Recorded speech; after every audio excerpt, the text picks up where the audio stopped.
Trump has dropped a World Cup bomb, leaving reporters stunned in today's breaking story. How are things going for everyone? Here with Occupy Democrats is Hunter Avallone. Greetings from another video. One thing is clear now. Donald Trump is self-centered.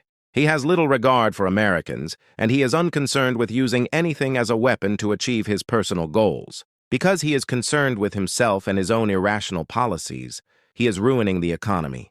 I wish I wanted to tell you something. I wish to demonstrate something to you regarding supply and cost. You know what? This is a chain. I had a chain break on my corn planter this spring. All right, I went to John Deere and purchased a John Deere part here. I'm preparing to put it on. And the topic of debate here is tariffs and the higher expenses they cause for farmers. This chain is opened by me. I'll see if I can locate it here. I'm preparing to put it on. I'm not sure if you can see this number at this very moment. This is the year 2050. That component number belongs to John Deere, a genuine part number for John Deere. On the other side, perhaps. I'm not sure. But take a look at this. Produced in China. Produced in China. To put this on, I go. I am considering, you know what? I have no idea how much I paid for it. I simply grabbed it and walked away. I'll get a bill from them.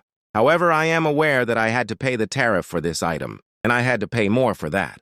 All right, so this is an authentic John Deere part from my 4-decade-old John Deere store.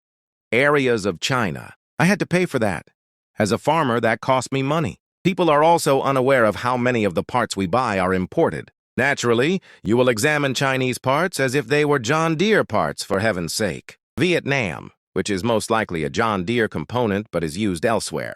Therefore, it directly harms me because it costs me more money when the president fumbles around and, thinks he strikes these trade deals or imposes reciprocal tariffs on someone.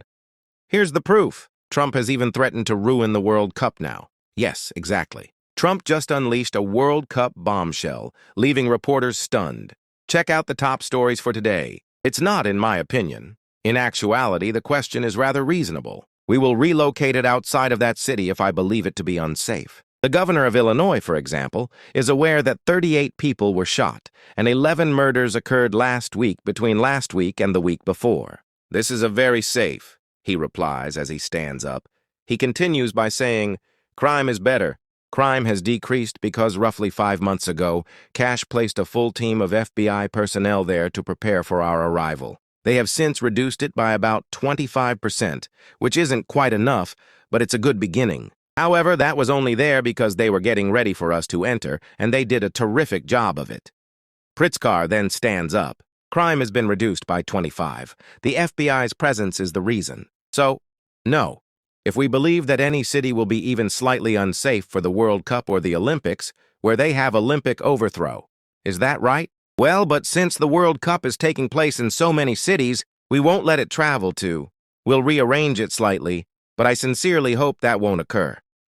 Yes, President Donald Trump surprised reporters today by threatening to move 2026 FIFA World Cup matches via force. Trump said during his White House remarks that he might relocate games from areas that he personally considers unsafe. The issue? The president has no ability to move World Cup venues and no control over FIFA. Even though Chicago will not host a single game in 2026, Trump used the city as an example. He boasted that FBI teams operating under his direction had cut violence by 25% and linked his threat to crime data. The president went on to say, "We won't let it go," implying that his administration will take over for the World Cup and possibly the Olympics. We'll rearrange it somewhat.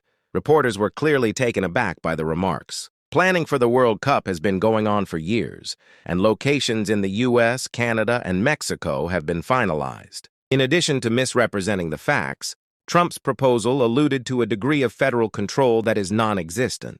Governor J.B. Pritzker of Illinois swiftly retaliated, denouncing Trump for constantly inflating crime in his state and stating unequivocally that he would oppose any attempt by the federal government to seize control of Chicago. FIFA has not yet responded, but Trump's warning highlights his history of exploiting Chicago crime as a political tool while extending the reach of his presidency. This most recent outburst, which comes months before the start of the biggest athletic event in the world, has raised new concerns about whether Trump's rhetoric is harming America's reputation as a trustworthy host on the international scene. Many thanks for viewing. In order to keep updated and support our efforts to stop Donald Trump, kindly click the like button and subscribe to Occupy Democrats.